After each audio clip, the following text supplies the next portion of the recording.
الرحمن الرحيم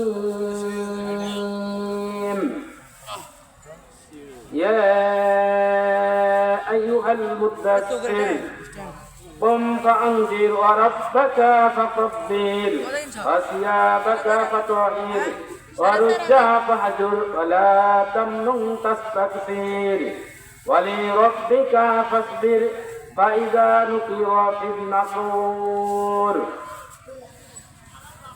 সমস্ত কৃতজ্ঞতা এবং প্রশংসা সেই দয়াময় মহান প্রভু আল্লাহ রাব্বুল আলামিনের জন্য, যে মহান প্রভু আল্লাহ রাব্বুল আলামিন আজকে সাউলিয়া পশ্চিমপাড়া বাইতুল আমান জামে মসজিদের উদ্যোগে 2 দিন ব্যাপী ইসলামী মহাসম্মেলনের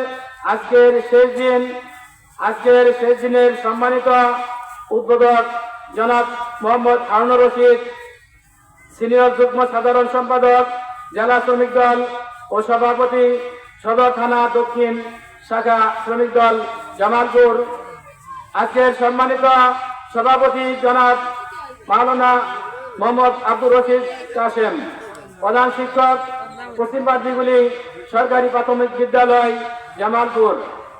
আজকের শেষ দিনের প্রধান অতিথি হিসেবে যিনি আসতেছেন শেখ আব্দুল সুবহান, সভাপতি জামালপুর জেলা শ্রমিক দল ও সাধারণ সম্পাদক ময়মনসিংহ বিভাগীয় শ্রমিক দল। সম্মানিত তৌহিদি জনতা, এখনো যারা আমরা বিভিন্ন জায়গায় এলোমেলো ভাবে ঘোরাফেরা করতেছি, মেহরবানি করে আমরা সকলে প্যান্ডেলে চলে আসি। আমরা আপনাদের সামনে আমি যে পবিত্র কোরআনে কারিমের সূরা আল মুদ্দাসির অর্থাৎ কোরআনে কারিমের ৭৪ নং সূরার প্রথম 7টি আয়াত তেলাওয়াত করেছি।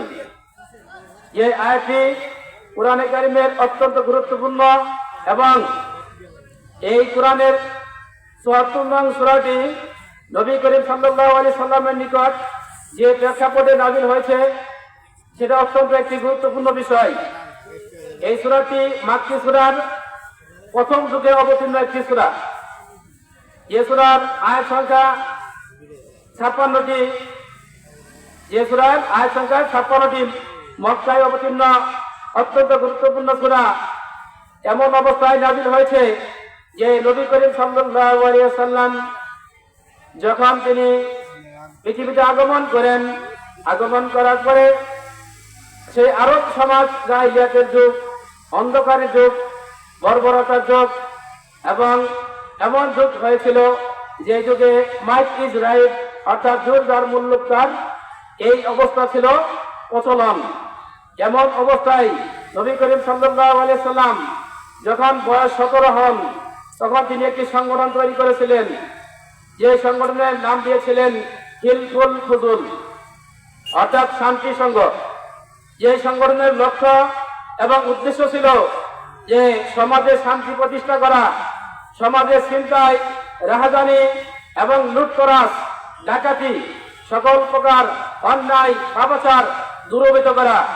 এই লক্ষ্যে নবী করিম সাল্লাল্লাহু আলাইহি সাল্লাম যুবকদের নিয়ে যে সংগঠন তৈরি করলেন, সেই সংগঠনের নাম ছিল হিলফুল ফুজুল। তো এই সংগঠনের লক্ষ্য উদ্দেশ্য বাস্তবায়নের জন্য যে চেষ্টা করা হয়েছিল, কিন্তু সেটা বাস্তবায়ন হয়নি।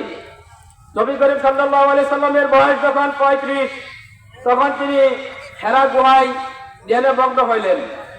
এমন অবস্থায় হেরা গুহায় ধ্যানে মগ্ন থাকা অবস্থায় আল্লাহর পক্ষ থেকে বেশ কিছুদিন তিনি সেখানে থাকার পরে আল্লাহর পক্ষ থেকে যখন বয়স নবীর 40, তখন আল্লাহর পক্ষ থেকে কোরআনে কারিমের প্রথম সূরা আলাকের 5টি আয়াত জিবরাইল ফেরেশতা আল্লাহর পক্ষ থেকে আমাদের নবী মুহাম্মদ সাল্লাল্লাহু আলাইহি সাল্লামের নিকট এসে নবীকে বলছেন, ইকরা ইকরা। নবী বললেন, আমি পড়তে পারি না, আমি পড়তে জানি না। এরকম ভাবে জিবরাইল আবার বললেন এবং নবীকে জড়িয়ে ধরলেন, আলিঙ্গন করলেন। নবী ভয় পেয়ে গেলেন এবং জিবরাইল বললেন, পড়ো। নবী বললেন, আমি পড়তে জানি না। এভাবে 3 বার যখন নবীকে আলিঙ্গন করলেন এবং বললেন, ইকরা, পড়ো, কিন্তু নবী প্রতিবার বললেন, আমি পড়তে জানি না। এরপরে জিবরাইল 3য় বার চাপ দিয়ে ধরলেন এবং ছেড়ে দিয়ে বললেন ইকরা বিসমি রাব্বিকাল্লাযী খলাক খলাকাল ইনসানা মিন আলাক ইকরা রাব্বুকাল আকরাম আল্লাযী আল্লামা বিল কলাম আল্লামাল ইনসানা মা লাম ইয়ালাম। আল্লাহর পক্ষ থেকে জিবরাইল আলাইহিস সালাম আমাদের নবী করিম সাল্লাল্লাহু আলাইহি সাল্লামকে যখন বললেন পড়ো পড়ো তোমার রবের নামে, যিনি তোমাকে সৃষ্টি করেছেন, মানুষকে সৃষ্টি করেছেন জমাট বাঁধা রক্ত থেকে, এবং পড়ো তোমার বড়ই অনুগ্রহশীল এবং মেহেরবান, যিনি মানুষকে কলমের সাহায্যে শিক্ষা দিয়েছেন এবং মানুষকে এমন কিছু শিখিয়ে দিয়েছেন যা সে জানতো না। অর্থাৎ মানুষকে আল্লাহর পক্ষ থেকে এমন কিছু শিক্ষা দেওয়া হয়েছে যা মানুষ জানতো না। এভাবে যখন নবীর নিকট এই 5টি আয়াত নাযিল হলো, এমন অবস্থায় নবী করিম সাল্লাল্লাহু আলাইহি সাল্লাম ভয় পেয়ে বাড়িতে চলে গেলেন। বাড়িতে গিয়ে বললেন খাদিজাকে, জানবিলুনি আমাকে চাদর আবৃত্তি করো, চাদর দিয়ে ডেকে দাও। নবী করিম সাল্লাল্লাহু আলাইহি সাল্লাম এই কথা বলার পরে তার স্ত্রী হযরত খাদিজাতুল কুবরা রাদিয়াল্লাহু তাআলা আনহা বললেন যে আপনি ভয় পাবেন না,